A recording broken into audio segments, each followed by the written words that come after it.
Hello everyone, my name is Ashish and I am back with a new video where I will show you how to change column names in bulk without changing it one by one.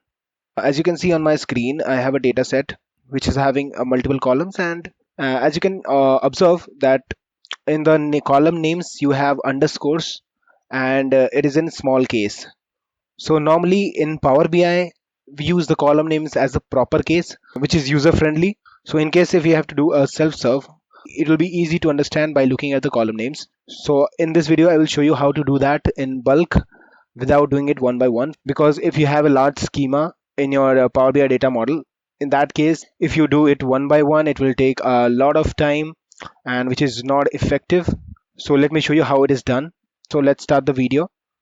So in this, we will add two steps.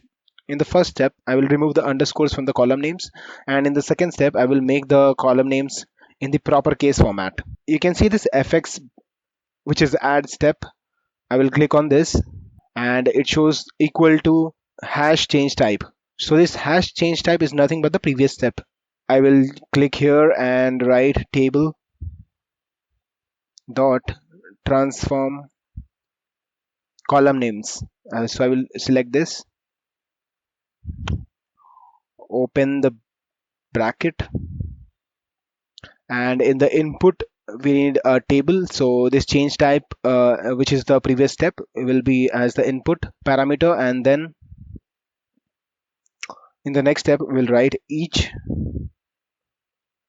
text dot replace, and in here underscore comma I will replace underscore with a space, and then let's close the bracket. So if I click on enter, you can see from the column names the underscore has been removed and a space has been added. So let me tell you what I have done here. So this table dot transform column names, this function is used to change column names, and in this text dot replace, what it will do is it will act as a simple replace function where text dot replace has three parameters. First one, out of which the first parameter is the text from which you want to replace values. The second one is the what value you want to replace, and the third is instead of the previous value what should be the new value. So you must be thinking, what is this underscore? So in the underscore is basically the placeholder for the current context value. If you see what I have written each text dot replace. So it will go to each column name, that is the first name will go here, and from first name the underscore will be replaced with the space, and then the last name will go here, and from the last name the underscore will be replaced with a space. So it works like this in a iterative way.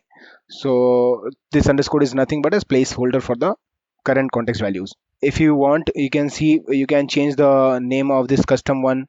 So just right click and rename.